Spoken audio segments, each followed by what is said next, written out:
또 저희 포럼이 원래 10시 반부터 12시 반까지 딱 2시간 진행하려고 했었는데요. 사실은 출범식 딱 끝나고 이렇게 박수 딱 치고 힘차게 나가서 점심 먹으면서 결의를 다지고 하면 깔끔할 텐데 저희가 워낙 연구하고 행동하는 그런 걸 지향하기 때문에 출범식에서 이렇게 쟁점 포럼을 준비를 했습니다. 그래서 우리 김진욱 변호사님 어디 계신지 찾아서 앞으로 모셔주시기를 부탁드리겠고요. 일단은 그 자리를 채우실 때까지 저희가 이 표현자연대를 발족하면서 사실 지난 6월 초에 6월 3일이죠. 제네바에서 17차 유엔 인권 이사회가 열릴 때 프랭크 라리 유엔 의사표현자유 특별보고관께서 한국의 표현자유 2010년 조사한 내용을 발표를 하셨었습니다. 그 발표 내용을 잠깐 소개하면 언론 보도를 통해서 알려지긴 했지만 특히 이제 인터넷에 대한 그 규제가 최소화되어야 되고 그 전 세계에서 인터넷 관련 표현의 자유가 보장돼야 한다고 강조를 했었고 또 한국이 인터넷이 세계에서 가장 발전한 나라라고 언급하면서 한국에서 그런 자유가 더 보장이 잘 돼야 된다. 그리고 또 오늘 이제 우리가 다루게 될 명예훼손, 그다음에 선거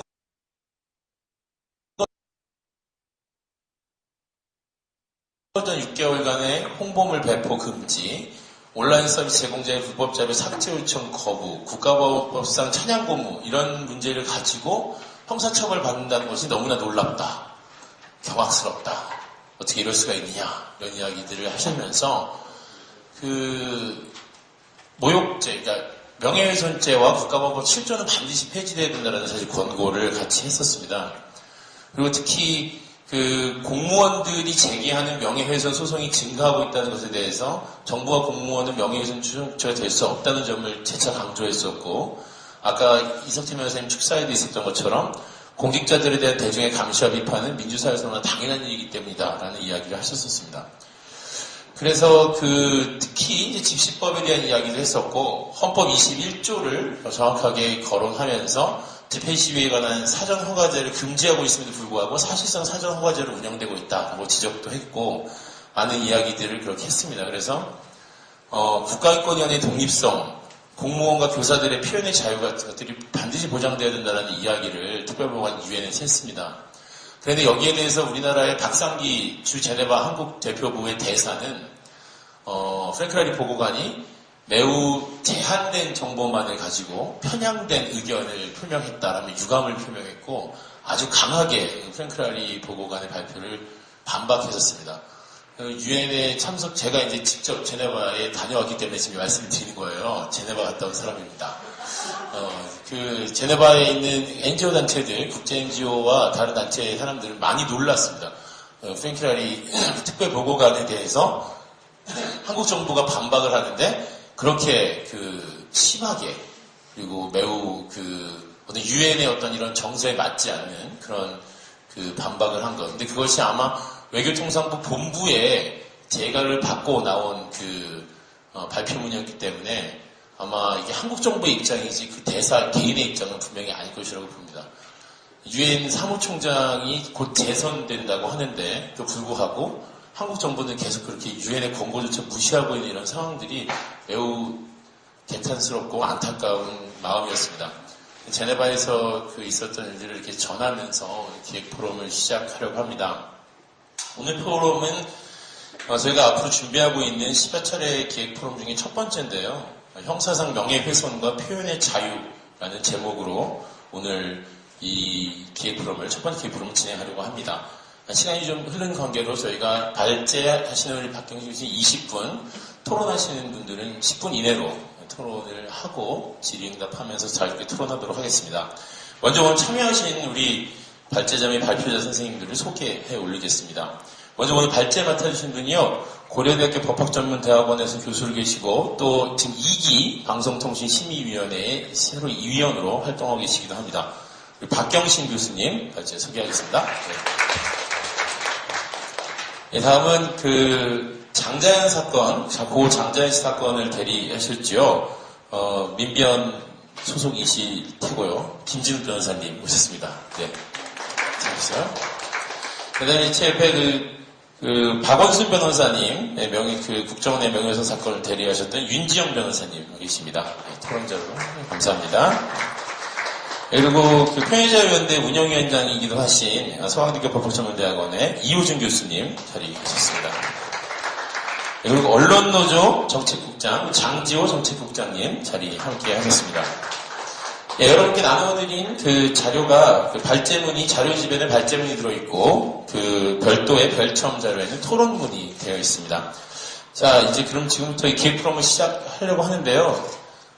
사실 제가 사회를 지금 맡고 있는데 제가 어젯밤에 상가에서 밤을 꼬박 새고 왔어요. 제가 중간에 혹시 사회보다 졸더라도 명예훼손이나 이런 문제에 대해서 관심이 없어 그런 것이 아니니까 오해하지 마시기 바라고 사진은 지금 미리 좀 찍어주세요. 분위기를 좀 우리 편안하고 가볍게 가기 위해서 농담을 좀 했고요.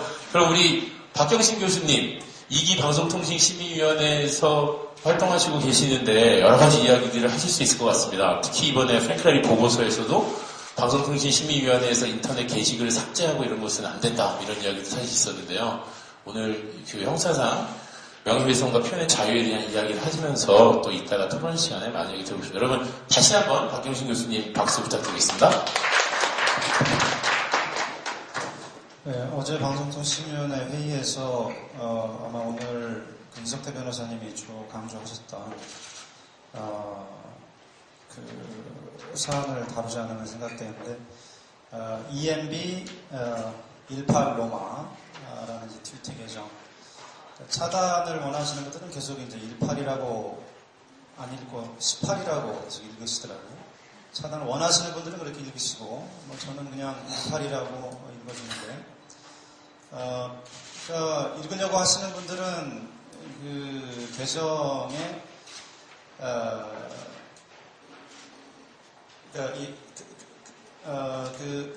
그 계정 이름이 이제 나쁘다는 것을 강조하기 위해서 이제 18이라고 계속 읽으시는 것 같아요. 근데 어제에서 그 회의하면서 느낀 거는 이 표현의 자유가 이게 지금 그냥 허공에서 제약되는 게 아니다.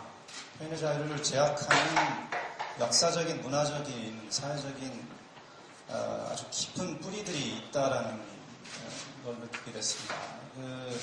어제 회의석상에서도 뭐 공개회의니까 뭐 제가 다 말씀드릴 수가 있는데 어떤 분은 이게 감히 국가원수이기 때문에 감히 국가원수 이름을 다룬 거기 때문에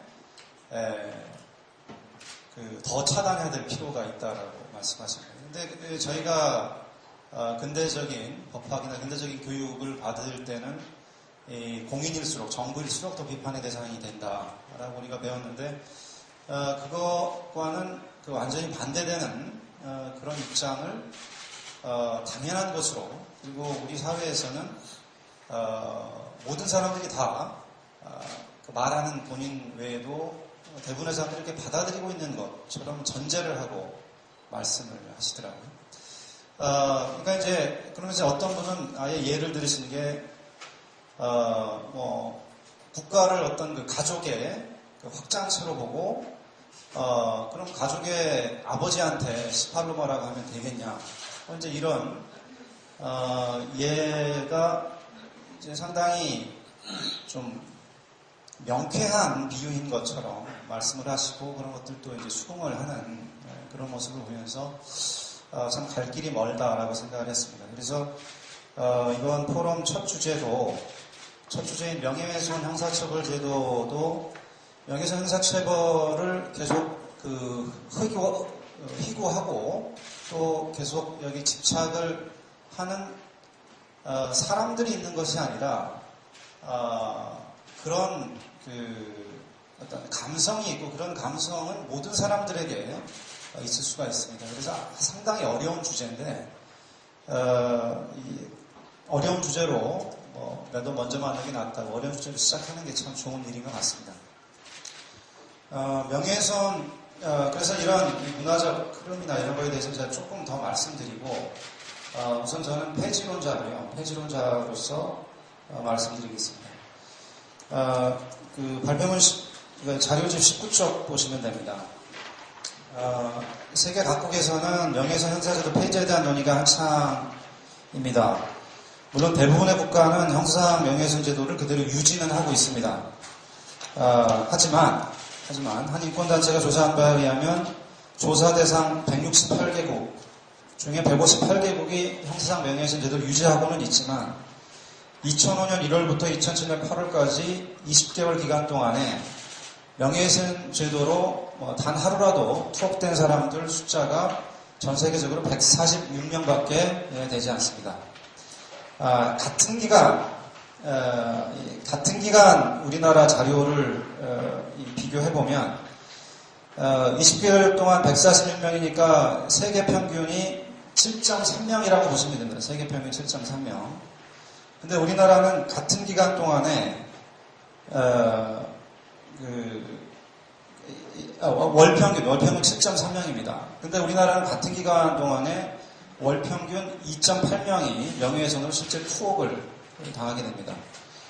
그러니까 월평균 명예훼손 투옥수를 산정해 보면은 그러니까 전 세계 명예훼손 투옥수의 28%를 28%가 우리나라에서 일어나고 있다라고 하면 됩니다. 이만큼 이제 우리나라에서 명예훼손 형사처벌 제도를 법전에 두고 있는 것은 예외적이지 않지만 이것으로 실제로 사람들을 투옥시키고 있는 것은 매우 예외적인 그런 상황인 것입니다.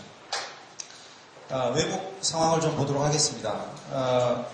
미국 같은 경우는 2004년 현재 한 15개 주 정도가 역시 법전에는 명예훼손 형사처벌 규정을 두고 있지만 실제 진행되는 사건은 이건 투옥 사건도 아니고 그냥 기소된 사건들 실제 진행 건수는 1년에 2건 정도를 머물고 있습니다. 그러니까 50개 주에서 2건 정도니까 이제 거의 없다라고 보시면 되고요. 미국 외의 경우도 마찬가지입니다. 아프리카, 가나, 멕시코, 뉴질랜드, 스리랑카 명예훼손 형사처벌제도 폐지했고 또 유럽 안보협력기구에서 명예훼손 형사처벌제도에 관한 보고서를 출간한 이후에는 보스니아, 에스토니아, 그루지아, 우크라이나, 몰도바가 폐지했고 프랑스, 마케도니아, 몬테네그로, 불가리아, 크로아티아, 세르비아가 자유형 명예훼손에 대해서 자유형 그러니까 이제 징역이나 구금형을 폐지를 하게 됐습니다. 폐지를 하게 되는 이유는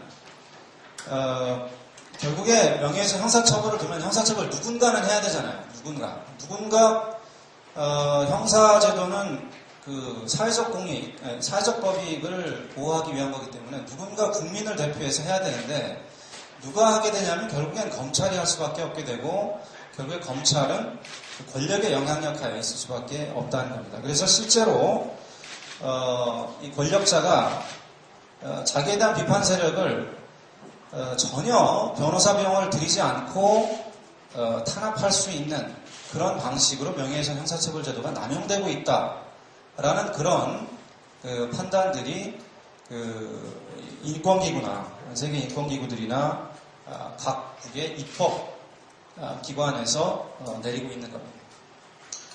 그래서 대표적으로는 2006년도에 우크라이나 총리를 비판하는 기자에 대해서 우크라이나 검찰이 형사처벌을 가한 경우가 있었는데 이게 이제 유럽인권재판소로 항소가 되죠.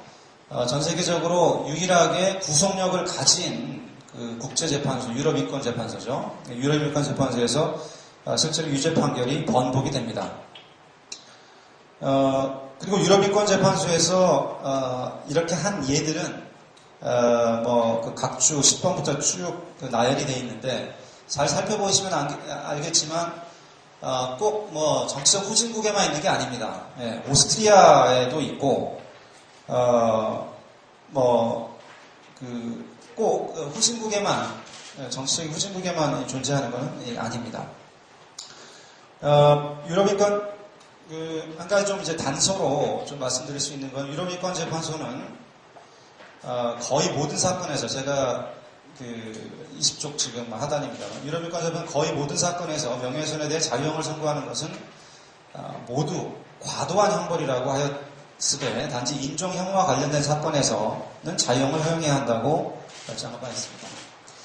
그러니까 혐오하고 명예훼손을 이제 다르게 본 겁니다. 미국의 경우 말씀드리겠습니다. 미국의 경우 여러분들 다 아시는 뉴욕타임스 대 설리반 사건. 그래서 뉴욕타임스 대 설리반 판결은 기본적으로 공직자에 대한 비판인 경우에는 허위라 할지라도 의도적이지 않으면 법적 책임을 물을 수 없다라는 게 이제 뉴욕타임스 대 설리반 판결의 핵심이고, 이게 이제 전 세계 언론의 자유를 대폭 확장하는, 그래서 공직자에 대한 비판을 이게 100% 진실이다라는 확신 없이도 할 수 있는 이제 그런 숨통을 틔워주게 됐죠. 근데 아시겠지만 이게 100% 확신 없이 기사를 쓰는 것은 정말 중요한 권리입니다. 특히 권력 비리나 이런 것들은 비리이기 때문에 100% 정보가 있을 수가 없습니다. 그리고 100% 정보가 없기 때문에 보도하는 것이 정말로 중요합니다. 그런데 이 뉴욕타임스 대 설리반 판결은 그런 확신이 없어도 뭐 한 50% 정도만 확신이 있어도 나중에 이게 허위로 밝혀진다고 할지라도 책임을 묻지 않겠다라는 그런 판결을 한 거죠. 그런데 이 뉴욕타임스 대 설리반 판결이 나온 1964년도에 또 어떤 판결이 이제 좀 덜 알려졌지만 나오냐면 그 게리슨 대 루이지아나 판결이라고 해서 뉴욕타임스 대 설리반 판결은 이제 민사상 명예훼손에 관한 거였는데 이 게리슨 판결은 형사 명예훼손에 관한 겁니다. 여기에서 형사 명예훼손의 이 공소 유지를 거의 불가능할 정도로 형사상 명예훼손의 요건을 엄격하게 만드는 판결을 같은 해에 내리게 됩니다. 그래서 그 이후에 이제 많은 주들이 자발적으로 명예훼손 형사처벌 제도를 폐기하거나 또 각 주법원에서 위헌 처분을 받게 됩니다. 자, 그런데 64년도에 이런 그 명예훼손 제도에 대한 그 전 사회적인 성찰이 있었던 이유가 있습니다. 그 전에 한 연구자가 1920년대부터 56년 사이에 이 명예훼손 기소가 왜 이루어지는지, 명예훼손 기소가 이루어진 배경을 일일이 다 살펴봤습니다. 살펴봤더니 명예훼손 2분의 1, 명예훼손 그 기소의 한 반 정도는 이 권력자 내지는 그 지역사회에서 유력 인사가 자기가 영향력을 끼칠 수 있는 검찰의 힘을 빌어서 자기의 라이벌을 탄압하기 위해서 명예훼손 고소를 하고 고소고발을 하고 기소를 추동시켰다는 그런 연구 결과가 이미 1950년대 후반에 나오게 됩니다. 그렇기 때문에 이제 60년대 초반에 이런 판결이 나오게 되는 거고, 그 이후에 그 설리반 판결과 게리슨 판결 이후에 연구자들이 다시 확인을 해봅니다. 아까 제가 말씀드렸습니다만 명예훼손 형사처벌제도가 사문화됐지만 1년에 한두 건은 있다. 미국 전역에서 라고 제가 말씀드렸었는데 그 사건들 연구자들이 다시 살펴봅니다. 그래서 1990년부터 2002년도 사이에 이제 한 20여 건밖에 없었던 거죠. 그것도 살펴보니까 몇 안 되는 건수들도 다 보니까 권력자들 또는 권력에 가까운 사람들이 비판 세력을 변호사 비용 들이지 않고 국민의 세금을 이용을 해서 탄압하기 위해서 촉발시킨 그런 기소 사건들이었던 겁니다. 그래서 이제 제가 이 토론문 이미 조금 봤습니다만 이게 혹시 그냥 국가를 피해자로 하는 또는 공직자를 피해자로 하는 명예훼손만 공직자를 명예훼손의 피해자로 상정하고 하는 명예훼손 기소만 금지하면 되지 않을까, 이제 이런 해법도 제시하고 있는 걸 봤는데 그렇게 할 수가 없는 게 이 권력의 존재는 꼭 공식화되지 않거든요. 예를 들어서 그 한 기업이 이 정치 권력에 미칠 수 있는 영향력, 또는 한 언론이 이 정치 권력에 미칠 수 있는 영향력, 이런 것들을 생각해 봤을 때 이 명예훼손의 남용은 절대로 이 공식적인 권력자를 또는 공식적인 공직자만을 보호하기 위해서 남용되지는 않을 겁니다. PD수첩 광우병 보도에 대한 명예훼손도 결국은 실제 재판이 이루어지고 이때는 이미 정운천 장관은 이제 그때 뭐 다 아시겠지만 그 명예훼손의 피해자로 상정된 게 정운천 장관이었죠. 미국산 소가 아니고 정운천 장관의 명예를 훼손했다라고 이제 했었는데, 이미 재판이 이루어졌을 때는 정운천 장관은 전직 장관이었습니다. 이미 자연인이었던 거죠. 그렇기 때문에 이게 공직자를 피해자로 상정하는 명예훼손만을 폐지해가지고는 불충분하다라는 이제 말씀드리고요. 자, 이런 세계적인 흐름에도 이런 세계적인 흐름에도 불구하고 22쪽입니다. 일본은 명예훼손 형사처벌 제도를 유지하고 있고 또 활발하게 이용을 하고 있습니다. 독일도 그 명예훼손 제도를 유지는 하고 있지만 실제로 명예훼손으로 톡된 사람은 최근에는 한 명도 없었고요. 단지 이제 모욕죄가 존재하면서 이 모욕죄는 공소가 아니라 사소에 의해서 이루어지고 있습니다. 그러니까 우리나라에서 그 기소를 항상 공소라고 이제 부르는 이유를 많은 분들이 이제 궁금해 하셨을 텐데, 이제 독일에는 공소도 있지만 사소도 있어서 그렇죠. 근데 이제 모욕죄 같은 경우는 사적인 범죄라고 해가지고 검찰이 개입을 하지 않고 한 개인이 다른 사람을 기소를 해서 재판에 가서 검사가 안 나오고 스스로 타인의 유죄를 입증해서 자기가 돈을 받는 게 아니라 잘못한 사람한테 벌금을 내도록 하는 이런 제도가 있는데, 이게 모욕죄가 이제 이런 식으로 처리가 되고 있습니다. 근데 그 외에 그러니까 모욕이든 명예훼손이든 그러니까 검찰이 개입을 해서 한 사람의 어떤 명예나 명예 감정을 보호하려는 경우는 없다는 겁니다.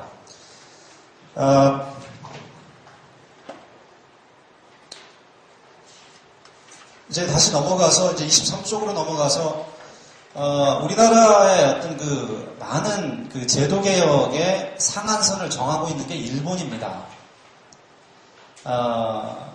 이거는 참 일제시대의 이제 질곡이기도 한데, 실제로 그 개혁 논의가 이제 진행되다가 보면 일본 잘 살고 있고 일본대로 하면 되는 게 아니냐라는 암묵적인 그 카르텔이 형성되는 것을 우리가 알 수가 있습니다. 물론 이제 지금 이제 원전 사태 이후로 거기에 대한 그런 생각이 얼마나 바뀌었는지 모르겠습니다만, 그래서 어찌됐든 일본이 어떻게 되고 있는지를 보는 게 상당히 이제 중요한데, 일본은 2003년에만 1년 동안 300건 이상의 체포가 있었다고 합니다. 인구 대비로 하면 우리나라처럼 많지는 않지만 상당히 전 세계 기준으로 보면은 그 체포 중에 얼마나 실제 투옥이 있었는지 모르겠지만 그 중에 실제 투옥에 대해서 이미 말씀드렸죠. 앞에 보면은 1년에 한 건 내지 4건만 투옥이 있지만 어쨌거나 300건 이상 체포가 있다면은 이 체포가 가지고 있는 어떤 위축 효과를 생각했을 때 상당히 좀 어려운, 상당히 심각한 문제가 아닌가 생각합니다. 저는 일본이 이렇게 집중을 하고 우리나라가 이렇게 받아서 또 집중을 하고 있는 이유가, 명예훼손에 대해서 집중을 하고 있는 이유가 상당히 유교적인 그런 그 문화와 관련이 있다고 생각을 합니다. 그렇기 때문에 이 부수기가 상당히 어렵다고 생각을 하고요. 유교 사회는 모든 사람들에게 일정한 위치를 부여를 해주죠. 아버지, 임금, 신하, 형제, 부부, 지위를 딱 지정을 해주고 각 사람의 권리와 의무는 그 지위에서 나오게 됩니다. 그리고 그 권리와 의무를 얼마나 조화롭게 행사하는가가 그 사람의 덕성이 됩니다. 그렇기 때문에 그 지위를 가진 사람은 거기에 부합하는 어떤 명예, 그 지위를 유지하기 위해서 사회가 보호를 해줘야 됩니다. 이게 명예입니다.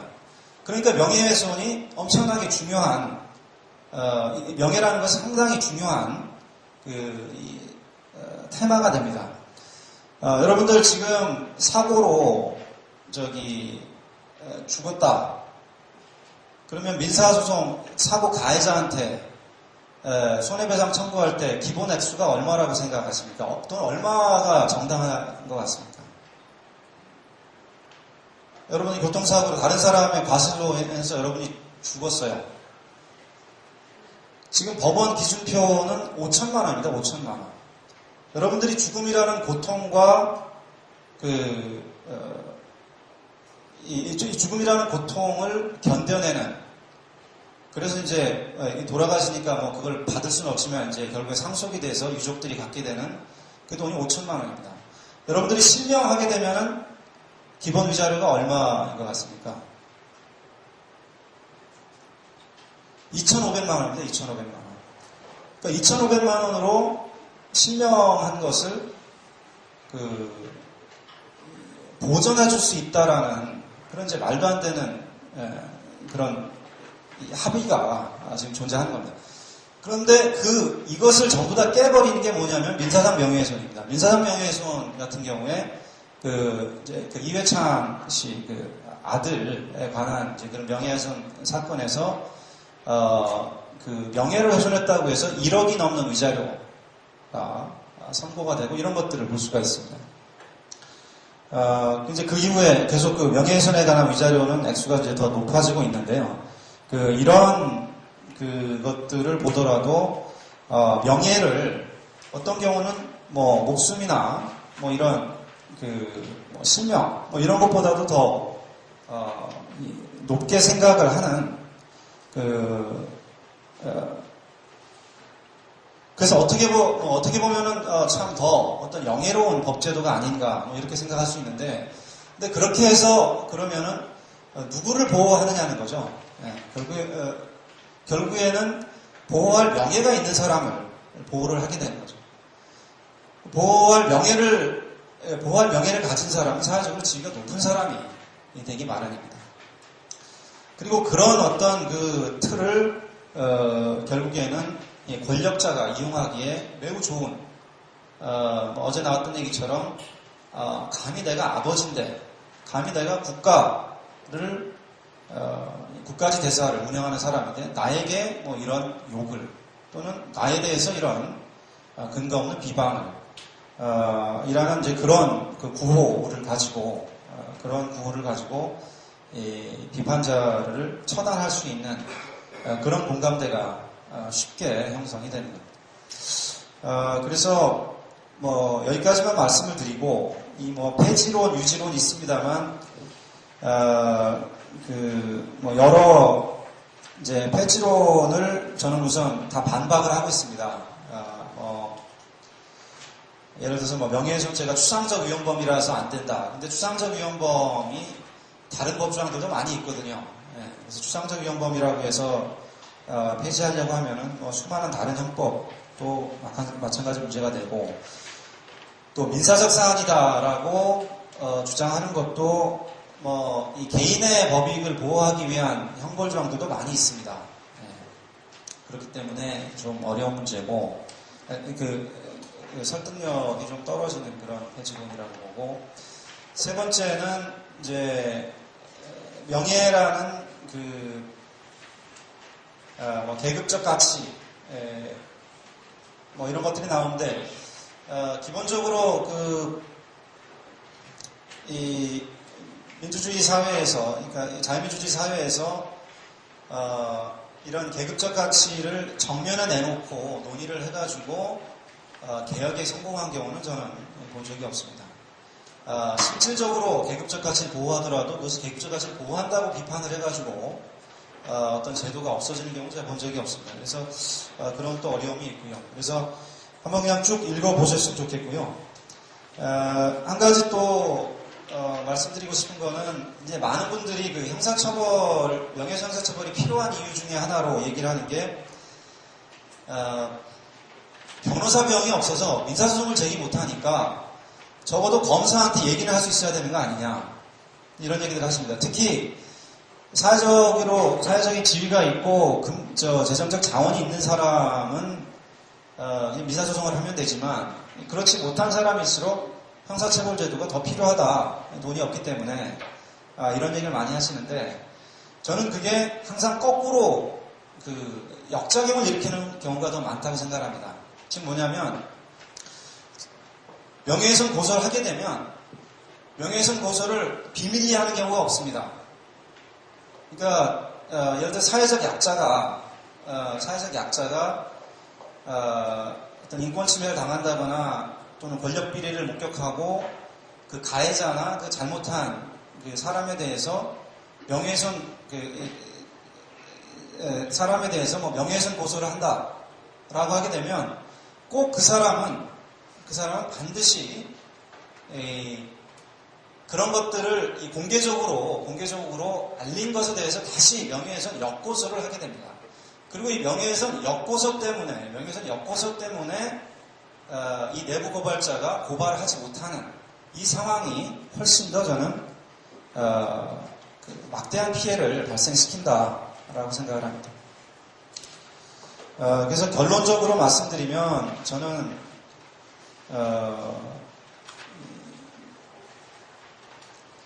명예훼손 형사처벌제도는 폐지되어야 한다라고 생각을 하고요. 이 공직자를 그리고 명예훼손 형사처벌제도를 폐지해야 되는 이유는 기본적으로 민주주의를 형식적인 민주주의를 강화하면 할수록 검찰은 민주적으로 선출된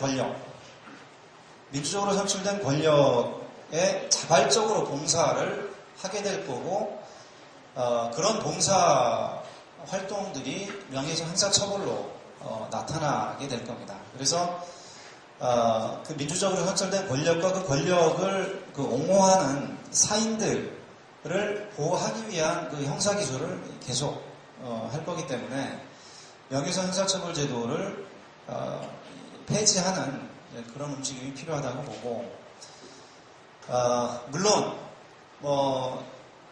다른 나라들도 명예훼손 형사처벌제도 다 유지하고 있는데 이렇게 남용되진 않는다. 예, 맞습니다. 그러면 검찰 개혁을 하면 되겠죠. 그러니까 검찰 개혁을 하면은 명예훼손 형사처벌제도 반드시 폐지할 필요 없을 것 같기도 합니다. 근데 검찰 개혁이 또 얼마나 어려운지는 사실 검찰 개혁하는 거하고 명예훼손 형사처벌 폐지하는 거 어느 게 더 어려운지 저는 사실 요즘 생각을 참 많이 하고 있습니다. 둘 다 어려운데 지금 둘 다 하는 게 맞는 건지 또는 둘 다 요구하는 게 맞는 건지 거기에 대한 그런 좀 자조감도 좀 느끼고 있고요. 예, 발표 마치겠습니다.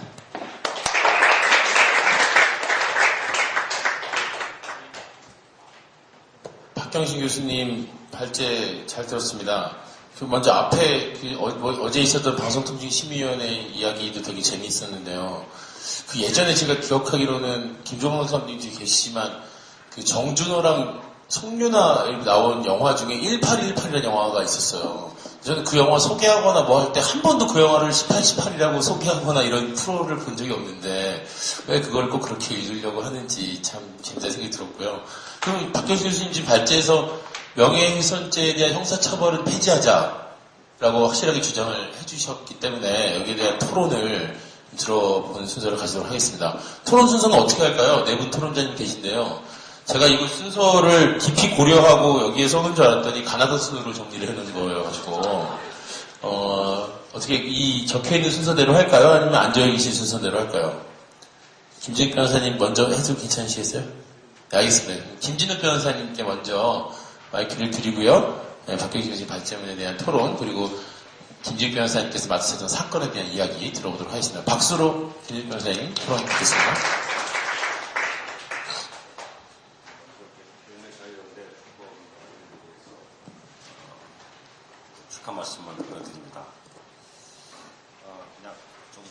급하게 연락을 드리게 되어서 따로 이렇게 토론문을 준비하지 못했습니다. 양해해 주시기 바라고 대신에 좀 조목조목 말씀을 드려서 이해하기 쉽도록 노력해 보도록 하겠습니다. 제가 소개드려 보니까 장자연 사건 대리인으로 되어 있는데요. 정확하지는 않고요. 장자연 사건 뭐 거기서 파생된 사건인데요. 이종골 국회의원 및 이정희 민주당 대표 하시죠. 그분들이 이제 이 사건과 관련되어서 뭐 언론사 대표 및 특수 신문 관계에 있는 사람에 대해서 이렇게 국회라든가 방송 토론회에서 발언한 것이 문제가 되어서 형사 고소를 당하게 되었습니다. 형사 고소 사건에 대리인을 맡고셔서 정확히는 이종골 대리인 이렇게 하는 게 정확한 표현일 것 같습니다. 좀 발제자께서 표현의 자유와 관련되어서 명예훼손죄 자체를 폐지하는 게 좋겠다 이렇게 말씀을 해주셨습니다. 많은 분들이 공감을 하고 있고요. 이제 어떻게 그렇게 갈 수 있느냐 하나에 대해서 이제 함께 노력을 하는 게 표현의 자유연대 앞으로의 향후 주요한 업무가 아닐까 그렇게 생각이 듭니다. 이 사건을 이제 접하고 처리하는 과정에서 몇 가지 이제 문제의식이 있었고 그래서 이제 이 자리에 이렇게 나오게 되었는데요. 토론자께서는 이제 표현의 자유, 특히 명예훼손죄를 아직도 많은 나라들이 상당수 뭐 대부분이라고 할 수 있는 많은 나라들이 법으로 아주 유지하고 있는데 실제로는 뭐 작동을 잘 하지 않는 그런 상황에 대해서 말씀을 해주셨습니다.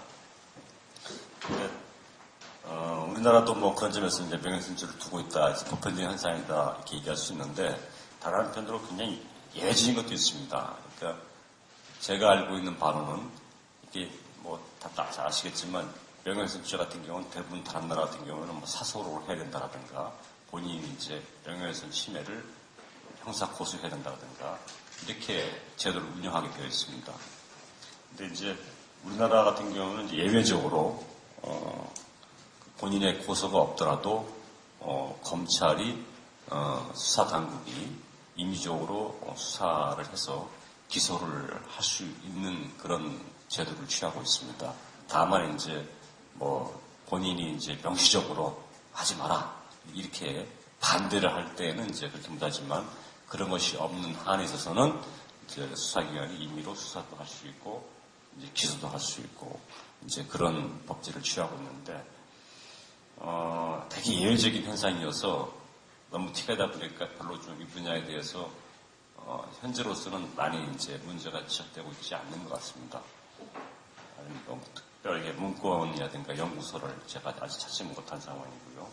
근데 이제 실무적으로 일을 하다 보니까 참 문제가 좀 있는 것 같다. 일단 큰 길, 명예훼손죄의 폐지를 향한 큰 길을 감에 있어서 조금만 한 발이 필요할 수 있는데 이 반의사 불법 문제 같은 경우에는 선결적으로 해결이 되어야 되고 해결될 수 있는 그런 일이 아닌가 이렇게 생각을 좀 하면서 이제 문제를 바라봤습니다. 이게 이제 사건을 말씀드리면 그 장자연 씨 사건이야 워낙 유명하니까 사건 골자는 아실 거고요. 또 관련된 뭐 유명 인사 또 어떤 회사들에 대해서 다 아실 거라고 생각하는데 그것과 관련되어서 국회의원인 이종골 의원이 그 행정안전부 장관한테 국회 임시회에서 수사가 이렇게 안 되냐, 문건이 있고 문건에 A, B 이런 사람 얘기가 나오고 뭐 사람들 알만한 사람 다 알고 한데 뭐 왜 수사를 안 하냐 이렇게 수사를 해서 밝혀야 되는 게 임무 아니냐 이 수사를 못 하고 있는데 무슨 뭐 배경이 있는 게 있냐 뭐 이런 식의 행정안전부 장관은 이제 경찰을 이렇게 통화를 하게 되어 있는 지구에 있기 때문에 국회의원으로부터 그런 질문을 이제 다들 유치해 그래서 그런 취지에서 이제 질문을 했습니다. 그런데 이제 이제 A, B 두 사람이 이제 그런 발언한 자체를 이제 문제 삼은 거죠. 그래서 그것이 명예훼손에 해당된다라고 이제 이렇게 반발을 했다고 해야 될까요? 반발이기보다는 뭐 자기 권력을 과시해서 억압했다고 해야 될까요? 뭐 여러 가지 평가가 있을 수 있겠습니다만 그래서 이제 그런 사실을 다시 또 이제 이정걸 의원이 이렇게까지 한다. 그러면서 이제 인터넷 게시판, 다음 게시판에 이제 사실 어떤 의미에서 공개적으로 국민들한테 고발을 한 거죠.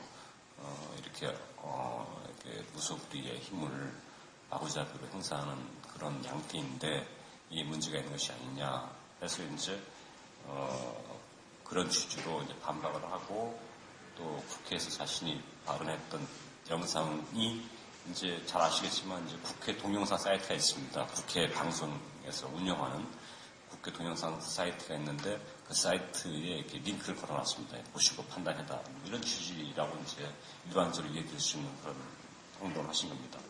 근데 그 부분은 이제 두 개를 이제 걸어서 이제 이렇게 A, B 두 사람에 대해서 명예훼손이 있는 것, 이렇게 되어서 이제 그 고소를 하게 되는데 정작 고소를 한 사람은 A, B 두 사람이 아닙니다.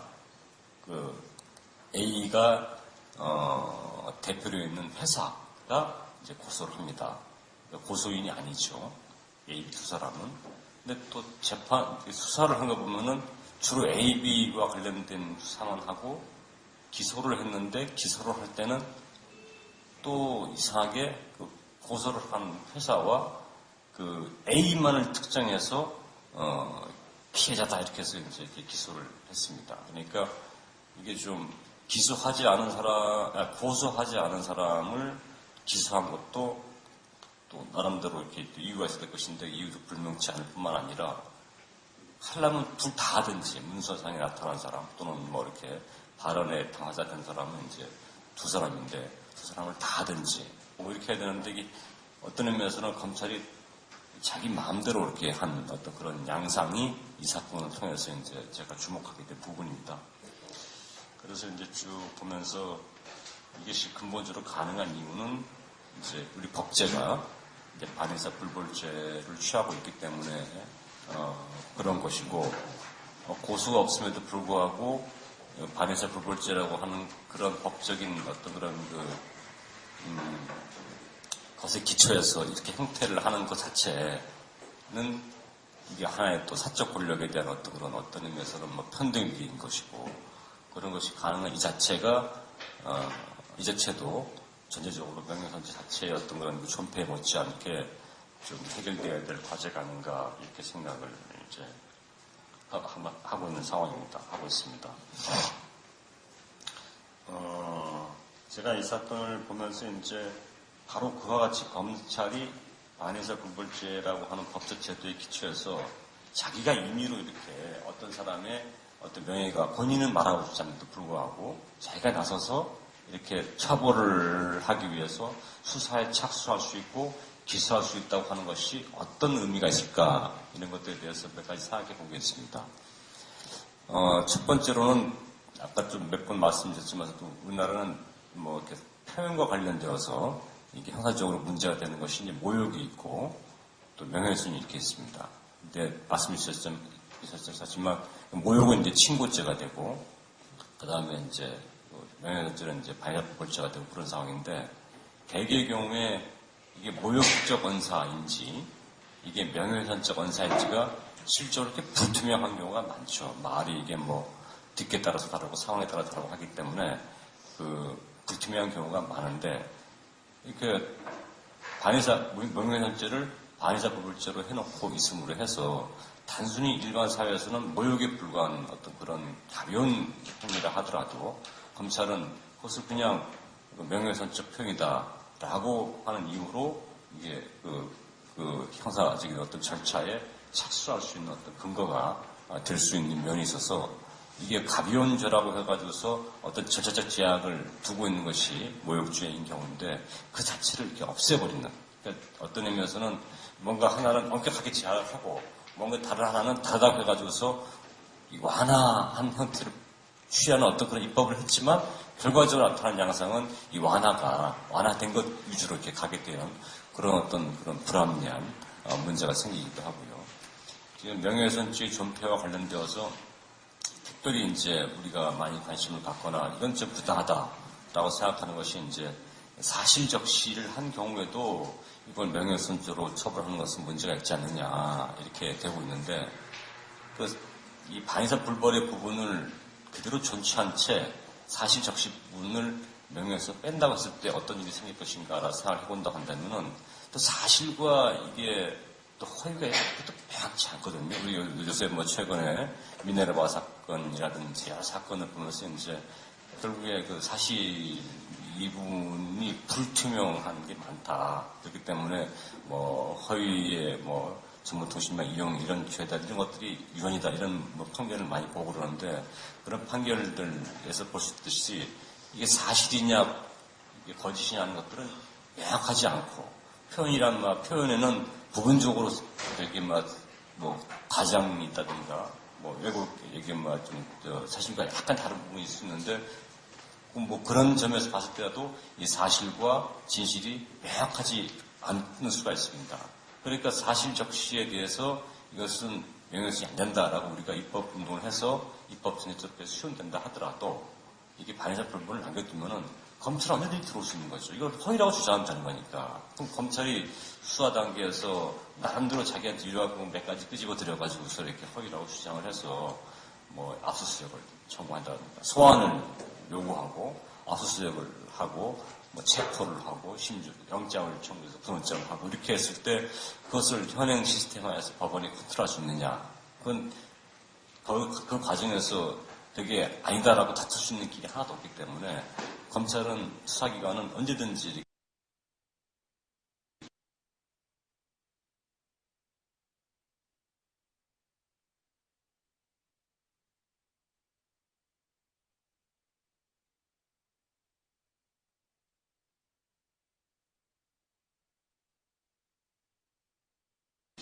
이렇게 권력, 공권력을 자의적으로 이렇게 들어올 수 있는 일종의 루프홀 역할을 하는 그런 면이 있지 않느냐. 그런 데 대해서 좀 문제의식이 있었습니다. 그래서 이런 점에서 이번 사건을 통해서 이것이 반의사 불벌죄로 되어 있는 부분에 대해서는 좀 시정이 필요하겠다. 어떤 방법으로 시정할 것인가에 대해서는 좀 검토해 봐야 되겠지만 많은 좀 문제의식을 공유해 둘 필요가 있을 것 같다는 생각했습니다. 참고적으로 말씀을 드리면 전문 연구 교수님께서 계신 자리에서 제가 드린 말씀 그런데 심지어 중국 같은 경우에도 보니까 중국 같은 경우에도 우리나라보다 인권이 후진국이고 그 나라는 어떤 사회주의 국가이기 때문에 단일한 사상체계 이런 것들이 국가의 어떤 기본 운영 원리가 되어 있는 사회다 이렇게 얘기할 수 있어서 우리보다 또 표현의 자유에 대해서는 굉장히 억압적이거나 제약적일 수 있을 거다 이렇게 생각할 수 있지만 중국 같은 경우에도 우리보다는 훨씬 더 표현의 자유에 관한 법제도만큼은 완화되어 있는 상황인 것 같습니다. 중국은 모욕도 폭력적 모욕 어떤 말인지 모르겠는데 폭력적 모욕에 대해서만 처벌하게 되어 있고 그 다음에 우리나라의 명예훼손에 해당되어지는 부분에 관해서 법을 보면은 허위 날조한 허위 날조 행위, 허위 날조를 해서 비방하는 행위에 대해서만 처벌을 할 수 있대. 그런 경우에도 본인이 고소를 해야만 이렇게 수사라든가 형사처벌 절차에 착수할 수 있다. 이렇게 법으로 되어 있습니다. 그러니까 실질적으로 이렇게 상황이 어떤지에 대해서는 더 연구를 해봐야 되겠지만 최소한 법제도만큼은 우리보다 앞서 있고 그래서 제가 중국 관련된 분들한테 여쭤보니까 이게 고소하지 않은 경우에 무슨 뭐 처벌받는다 이런 것들을 상상을 하지 못하는 그런 상황이라고 하는 얘기를 중국에서 변호사 활동하시는 분한테 얘기를 들은 적이 있습니다. 그런 점을 보더라도 우리가 다 나라와 나라 사이에 이렇게 비교하면 안 되겠지만 여간에 조금 그래도 이렇게 명목적으로 우리가 자연민주 체제를 국가의 운영 원리로 한다고 하는 그런 나라인데 그렇지 않은 그런 사회주의적인 원리를 하나의 당연 사상에 의해서 운영되어지는 나라보다도 이 부분에서 이렇게 낮은 이 상황 그 다음에 대표적인 예가 이제 그런 표현들에 대해서 국가가 임의로 이렇게 들어올 수 있다고 하는 이 사실 자체는 좀 그런 비교를 통해서라도 심각한 문제가 있는 것이 아닌가 그렇게 생각이 들어서 여러 가지 표현의 자유와 관련된 개선된 점 중에서 잊지 말고 챙겨야 될 부분 중에 하나가 이 부분이 이렇게 반에서 복제되어 있다고 하는 거. 예를 들어서 이렇게 일정 시대 때에도 이것은 우리 일본 사람들이 우리나라에 와서 처음 도입하는 게 국가를 통제하기 위해서 처음 도입한 그런 것들이 주로 이제 신문조리 이런 걸 도입을 하거든요. 언론을 장악을 해야 되니까 말을 못하게 해야 되니까 이제 신문조리 이런 것들이 아주 일찍부터 도입되고 아마 그때 이제 명예훼손죄도 들어왔을 거라고 저는 이렇게 추정을 하고 있는데 그때도 일본 사람들도 이렇게 억압적으로 국가를 통제를 할 필요가 있었던 그때도 니키되어 있지 않았습니다. 그때도 이게 친구죄로 되었었는데 이게 어떤 연유가 되었는지 모르겠지만 이게 오히려 더 그때보다 더 독립된 나라의 자유민주주의를 원리로 한 그런 국가를 건설하는 그런 것을 시작하면서 다른 한편으로는 또 이렇게 더 억압적인 표현의 자유에 대해서 또 자유민주주의 원리에 대해서 이렇게 반대로 나가는 그런 입법이 있었던 것이 우리 역사였던 것 같고 그 점에 대해서 좀 한편 발언되면서 좀 이런 것부터 하나씩 시장하는 것이 필요하지 않을까 그런 사건 이 사업을 통해서 제가 봤던 부분이고 그런 부분들에 대해서 공유하고자 좀 시간이 짧았지만 토론대를 선택하게 되었습니다. 자, 말씀하시겠습니다. 네, 김민경 변호사님 감사합니다. 네, 그 해설의 얘기도 들었고 정확하게 이종걸 의원과 이정희 의원의 대리인이라는 거 잊지 마시고 말씀해 주신 것들이 이따가 박혜진 교수님과 함께 다시 한번 또 의견을 나눌 수 있는 기회를 토론 말미에 갖도록 하겠습니다. 그 토론자분들, 발제자분들이 미리 양해를 사실 못 구했는데 지금 칼라TV에서 생중계를 하고 있는 거 인터넷 생중계를 하고 있어요. 괜찮으신가요? 안 괜찮다고 하기도 뭐 하시겠는데 예, 정말 죄송합니다. 미리 양해를 구하고 했어야 되는 건데 그래서 제가 조는 모습만 나갔을 것 같으니까 그 변호사님께서 토론하셨으니까요. 이번에는 그냥 앉은 순서대로 하면 맨 마지막에 윤 변호사님이 하시게 되니까 이호준 교수님이 그 뒤이어서 토론해 주시면 어떨까 싶은데요. 괜찮으시겠습니까? 네. 이호준 교수님 토론문은 별지에 윤정 변호사님 그 뒤에 있습니다. 네. 이호준 교수님 박수로 토론 청해 듣겠습니다.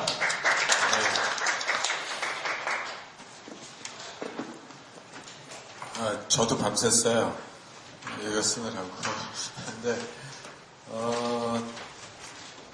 사실 그동안 뭐 이렇게 깊게 논의를 많이 해보거나 생각을 해본 주제가 아니라서 지금 말씀드리는 내용은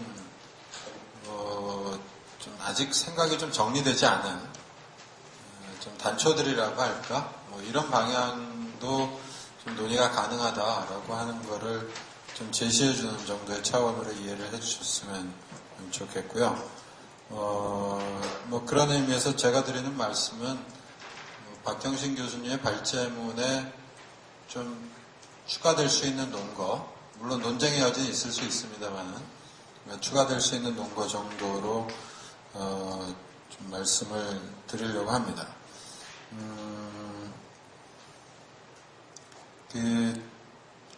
형사법 쪽에서는요, 저는 형사법 전공이지만 명예훼손죄가 문제가 있다, 표현의 자유를 위해서 이걸 폐지해야 된다라고 하는 논의는 한 번도 들어본 적이 없어요. 아무도 그런 얘기를 제기해 본 적이 없고, 또 국내 뭐 헌법학 쪽에서도 그다지 뭐 폐지론이 간간히 있긴 했습니다만은 뭐 그다지 설득력 있게 전개되지는 않았던 것 같습니다. 그런 상황에서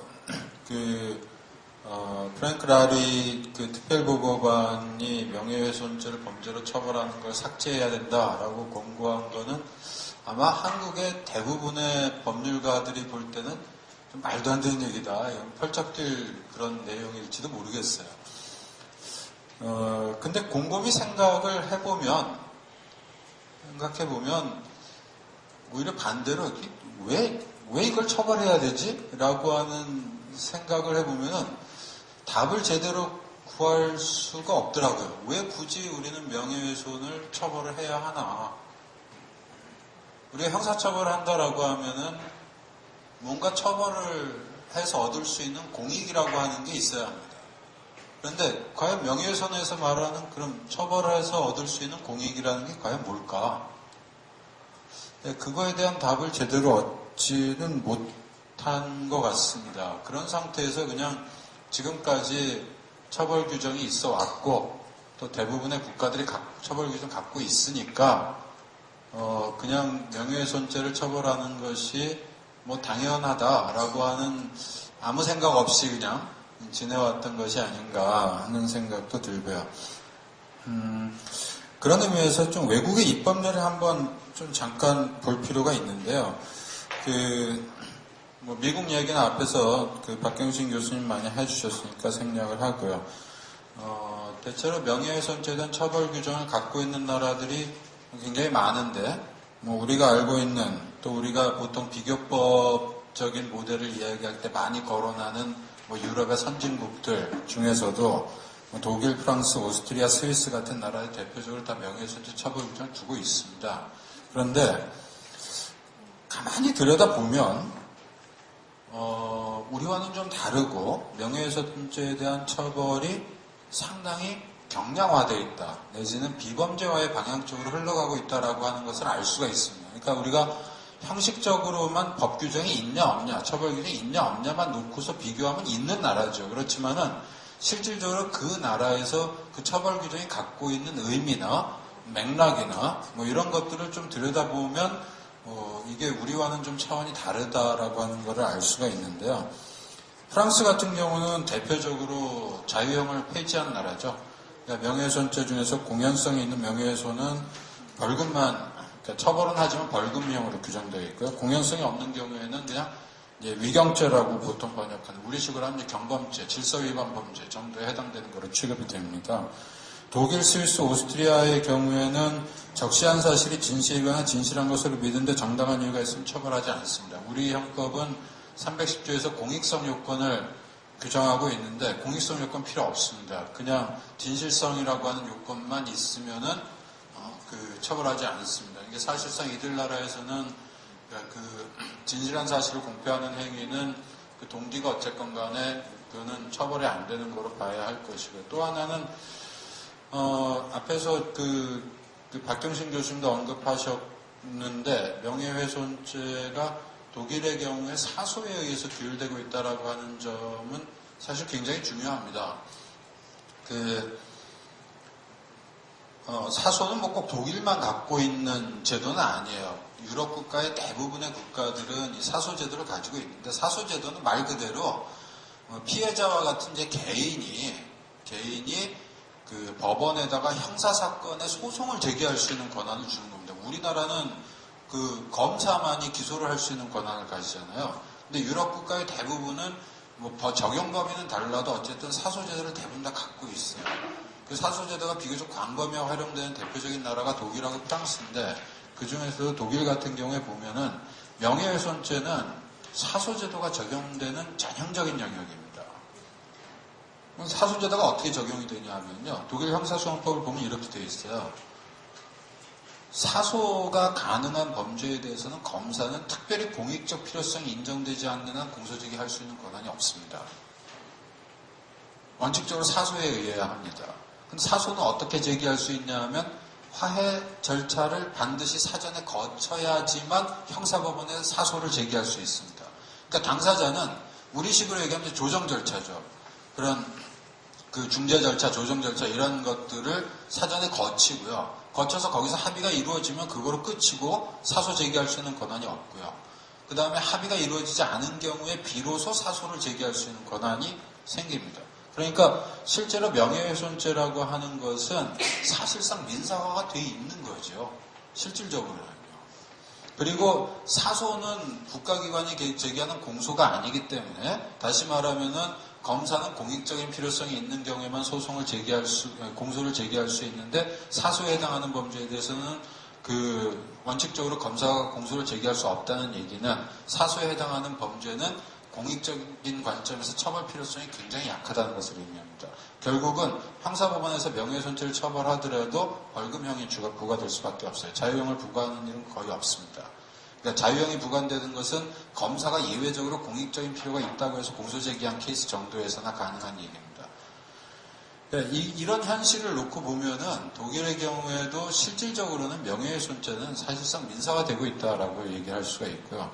우리나라의 경우 이제 요 논의는 반의사 불벌죄 문제하고 연결을 시켜서 한번 좀 생각을 해볼 필요가 있을 것 같아요. 제가 이 토론문에서 사적인 갈등 대 처벌의 공익이라고 하는 테마를 달아놨는데 김진욱 변호사님도 반의사 불벌죄 문제를 간단하게 말씀을 주셨는데요.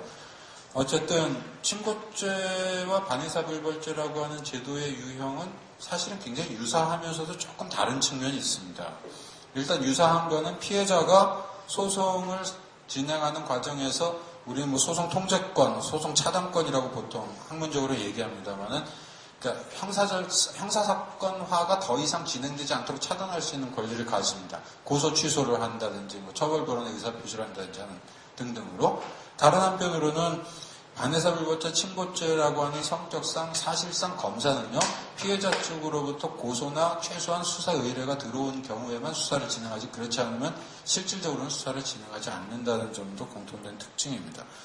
형법 이론적으로는 다만 반의사 불벌죄는 친고죄보다는 공익적 성격이 좀 강한 거다라고 하는 점이 강조되고 있는 정도인데 아무튼 친고죄나 반의사 불벌죄로 규정되어 있다라고 하는 것은 명목적으로는 범죄 행위지만 실질적으로는 명예훼손이라고 하는 건 사적인 갈등 해결의 차원에서 즉 민사적인 규율로서 처리해야 될 성질의 행위들이다라고 하는 점 그리고 그런 사적인 갈등 해결의 차원에서 해결하는 것이 바람직하다, 장려해야 된다라고 하는 정책적인 기조가 사실은 그 안에 담겨 있는 겁니다. 우리 형법이 저는 이것을 우리 형법이 가지고 있는 정책적인 프로그래밍이라고 얘기를 썼는데요. 뭐 긍정적인 측면에서도 분명히 피해자의 명예훼손에 대한 손해배상을 좀 쉽게 받을 수 있도록 해준다는 장점이 있고 또 다른 한편으로는 우리가 앞으로 형사처벌 규정을 좀 폐지하자라고 했을 때에 그 뭐 우려라든지 세간에서 일 수 있는 충격을 좀 완화시켜 줄 수 있다라고 하는 점도 장점은 될 수가 있는데 다른 한편으로 보면은요 이와 같은 정책적인 프로그래밍이 어떤 문제를 낳냐 하면은 명예훼손이라고 하는 것은 결국은 사적인 갈등 해결의 차원에서 해결돼야 될 문제일 수도 있고 공익적인 차원에서 처벌이 필요하다라는 판단이 내려질 수 있는 행위일 수도 있고 왔다 갔다 할 수 있어요. 저는 이걸 이제 불완전한 공존이라고 표현을 했는데요. 왔다 갔다 할 수 있는데 그 판단을 누가 하느냐? 그건 검찰이 합니다. 그리고 한편으로는 피해자가 하는 겁니다.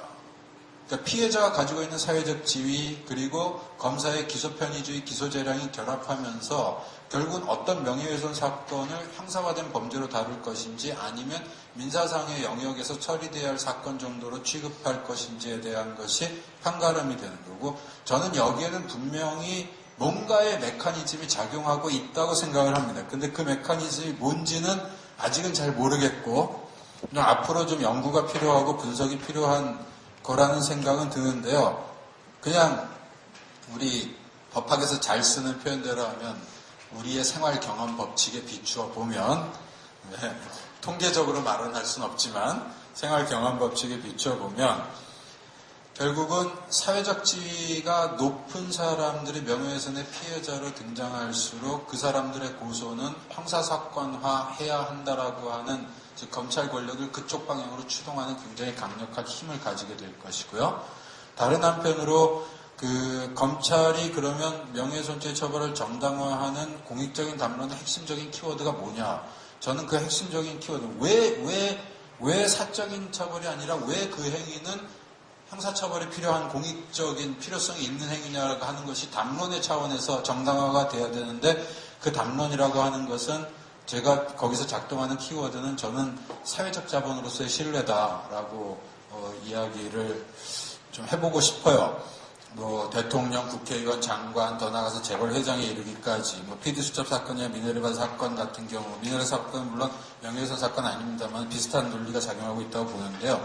어떤 이야기들을 하냐면 무분별하게 언론 보도를 한다든지 표현행위를 하는 것이 결국 국가나 국가기관의 정책적 신뢰성에 대한 상실을 야기하고 이것이 대한민국에 대한 브랜드의 신인도를 떨어뜨릴 위험이 있다. 그러니까 규제해야 된다. 이런 논리가 작용하고 있어요. 근데 이거는 신뢰라고 하는 사회적 자본을 보호하려고 하는 것이고 그 신뢰라고 하는 사회적 자본이 왜 공익적으로 중요하냐라고 하는 것은 결국은 경제적인 자본의 이윤 창출을 도모해 줄 수 있는 바탕이 된다라고 하는 점이 그 안에 작용하고 있고 저는 그런 의미에서 오늘날 명예훼손 사건이라고 하는 것에 그 검찰이 구사하는 논리와 담론 속에는 신자유주의적인 그런 담론들이 많이 작용하고 있다라는 생각을 합니다. 박형신 교수님 아까 계급적인 성격을 드러내는 것은 별로 유용하지 못하다라고 얘기했지만 저는 굉장히 계급적인 성격을 가질 수밖에 없는 상황이다라고 하는 점을 좀 말하고 싶었고요. 그러면서 다른 한편으로는요, 이 신뢰성이라고 하는 사회적 자본은요, 굉장히 개인적인 것이기도 해요. 그거는. 그러니까 우리는 대통령이나 장관이 개인으로서의 안전을 이야기합니다. 개인으로서의 보호가 필요하다라고 얘기를 합니다. 근데 그러한 논리라고 하는 것은 안전의, 사회적 생활에서의 그 안전에 대한 모든 욕구를 사적인 거로 치환해버리는 그런 논리들이 작용을 하고 있는데 이미 공적인 인물로서 그 사람이 가지고 있는 신뢰도와 평판에 대해서는 이 사회적인 그 공론의 장에서 검증이 필요한 사람임에도 불구하고 그 사람이 향유하는 사회적 자본은 지극히 개인적인 거예요. 사회적 자본이라고 하는 말 속에 그것이 개인적이라는 것이 들어가 있습니다. 굉장히 개인적인 것이고 개인적인 것으로서 그것은 보호돼야 된다라고 하는. 이제는 민주주의 공론의 장에 들어오는 명예가 아니라 결국은 그 사람들이 가지고 있는 신뢰성에 대한 보호를 해준다라고 하는 것이 공론의 장을 압도해버리는 형국이 되는 것이 오늘날의 모습이 아닌가 하는 생각, 이 부분에 대한 문제 제기를 좀 한번 해보고 싶었고요. 또 한편으로는 그 민주주의적 공론의 장과 형사처벌에 의한 검증, 우리가 이제 어떤 주장이 있을 때 그 주장은 검증돼야 합니다. 그 검증은 일반적으로 공론의 장 속에서 이루어지는 것이 일반적일 텐데요. 근데 형사처벌을 하게 되면 그것이 그 공론의 장의 역할을 상당 부분 좀 위축시키는 효과를 분명히 갖고 있다. 뭐 특별보고하는 위축 효과를 얘기했습니다. 저는 그것이 두 가지 차원에 걸쳐 있다고 보는데 하나의 위축 효과는 형사처벌이 가능함으로 인해서 발생하는, 즉 다시 말하면 내가 어떤 주장을 하려면 그로 인해서 향후 검찰로부터 체포, 구속 내지는 형사소송의 모든 비용을 감수해야 된다라고 하는 그 점, 그것을 고려할 수밖에 없다는 점의 위축 효과를 말해야 되는데요. 많은 사람들이 이런 얘기를 합니다. 뭐 결국은 공익을 위해서 진실한 사실을 공표한 경우는 위법성 조각이 되지 않느냐, 어차피 처벌 안 되는 행위 아니냐, 표현의 자유라고 하는 것은 그 점에서 충분히 고려되고 있다라고 얘기해요. 그러나 현실에서 사건들 보십시오. 진실한 사실로서 공익을 위한 것인지 아닌지 자체가 논란이 되는 경우가 훨씬 더 많습니다. 그리고 그 논란은 결국은 검찰이 수사하고 법원이 재판해야만 해결이 납니다. 그 과정 속에서 위축 효과라고 하는 건 분명히 발생할 수밖에 없고요. 또 다른 하나의 측면은 표현의 자유에 대한 그 명예훼손으로 형사처벌의 대상이 되고 수사가 진행되는 순간 민주주의적 공론의 장이라고 하는 것은 기능을 멈춰버리거나 축소될 수밖에 없어요. 정부는 이렇게 얘기할 겁니다. 이제 수사가 시작됐다. 더 이상 이 얘기 하지 맙시다. 천안함 뭐 이런 얘기 더 이상 하지 맙시다. 뭐 광우병 쇠고기 얘기하지 맙시다. 검찰 수사 앞으로 지켜봅시다. 우리 많이 듣던 얘기잖아요. 검증이라고 하는 것을 민주주의적 공론의 장에서 행해져야 될 검증인데 이것을 법원으로 넘겨버리는 시스템이 되는 거죠. 그렇죠. 그런 점에서 바람직하지 않다고 생각을 하고요. 자, 이런 등등의 단초들을 가지고 이제는 우리가 좀 명예훼손죄라고 하는 것을 좀 폐지를 공개적으로 좀 얘기를 해보자. 이제는 우리가 생각하는 것만큼 명예훼손죄를 형사처벌로서 규정하고 있지만 실제로는 대부분의 명예훼손 사건은 민사상으로 규율되고 있으며 오히려 형사사건으로서 명예훼손이 되는 것, 명예훼손에 의해서 정말 보호받고 있는 것은 굉장히 일부의, 즉 권력을 가진 사람들에 대해서만 그러하다. 이러한 의미에서 처벌 규정을 유지하는 것이 과연 바람직한가에 대해서는 좀 공개적인 문제 제기를 해나가야 되지 않을까. 이 정도로 마치겠습니다. 예, 유준 교수님 감사합니다. 예,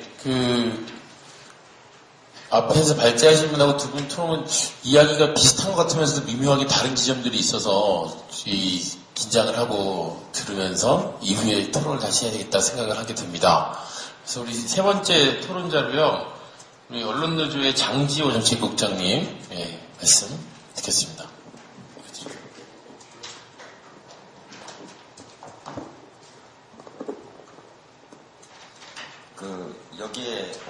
우려했던 일이 그대로 재현되고 있는데, 제가 대학교 때 그 법대를 나왔다는 이유로 틀림없이 법적인 얘기가 많이 나올 것 같으니까 네가 가라 그래가지고 왔는데요.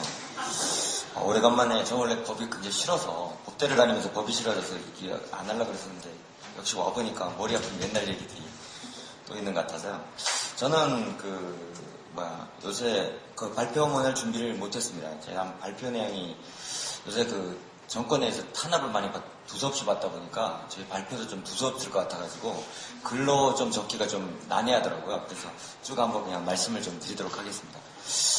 지금 뭐 다른 분들과 달리 제가 이제 그 있는 이유가 아마 탄압의 실제적인 어떤 실태들을 좀 얘기해달라고 해서 좀 말씀 오신 것 같아서 몇 가지 얘기들을 좀 실제로 드리도록 하겠습니다. 현재 보면 뭐 방송 같은 경우에는 거의 뭐 장악된 상태라고 부를 정도로 뭐 특별하게 그 어떤 뭐 표현의 자유라는 말을 언급조차 하기도 어려운 정도의 어떤 상황이 되어버렸고, 지금 뭐 저희들 내부적으로는 여의도 저널리즘이다 뭐 이렇게 말을 해가지고, 그러니까 정권에 반대되는 얘기는 절대 하지 않고 오직 이제 생활적인 뉴스, 연성화된 뉴스만을 이야기하는 그런 저널리즘으로 완전히 바뀌었다, 이렇게 현재 얘기를 하고 있습니다. 특히나 최근에는 뭐 많은 분들이 트집 잡고 있는 말 중에 하나가 PD 저널리즘이란 말이 있느냐 이렇게 얘기를 하는데, 저는 개인적으로 PD들이 저널리즘인지 기자들이 저널리즘이 쓴 적이 있나 이런 얘기를 많이 하는데요. 실제로 방송국 내부의 어떤 구조를 보면 현재 기자들이 어떤 목소리를 내는 것이 거의 불가능한, 그러니까 KBS 같은 경우에도 보면 내부적으로 한 7단계 정도의 필터링 시스템이 있어요. 그래서 기자가 어떤 얘기를 하더라도 그게 반영될 수 없는, 그래서 최근에는 KBS 기자들 사이에는 차라리 아침 뉴스를 봐라, 9시 뉴스를 보지 말고, 9시 뉴스는 모든 사람이 관심 있게 위에서 지켜보는데 아침 뉴스에는 관심이 없으니까 이제 그쪽으로 빠지는 경우도 있고, 아니면 뭐 생생정보통을 봐라 차라리, 그런 얘기도 많이 나오고 있는 실정이고요.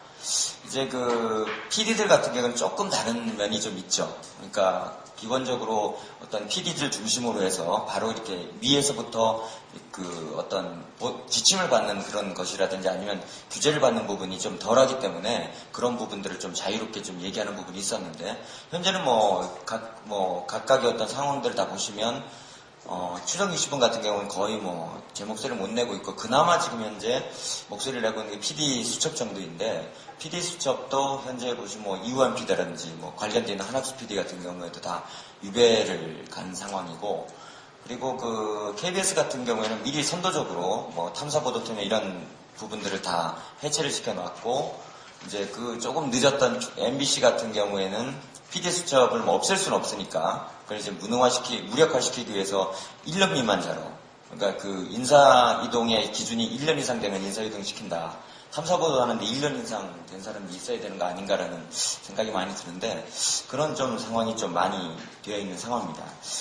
그래서 제가 오늘 그 언론노조의 최근에 이제 표현의 자유와 관련돼서 어떤 일이 있었나를 좀 구체적으로 보다 보니까, 최근에 있었던 일 중에 이제 이상호 기자의 엑스파일 사건 보도라든지, 아니면 조능희 PD 외에 그 5명에 대한 PD수첩 사건 있었고요. 그 다음에 노정면 기자가 포함된 그 YTN 해고무용 소송이 저희들 쪽에서 크게 있는 3가지 사건이었는데, 그 중에서 이제 뭐 엑스파일 사건이라든지 아니면 YTN 해고무용 소송은 지금 물론 2심까지 난 상황이지만, 보고 나서 제가 느낀 것 중에 하나는, 과연 그 우리나라에서의 그 헌법과 법률의 순서가 바뀌어 있는 거 아닌가.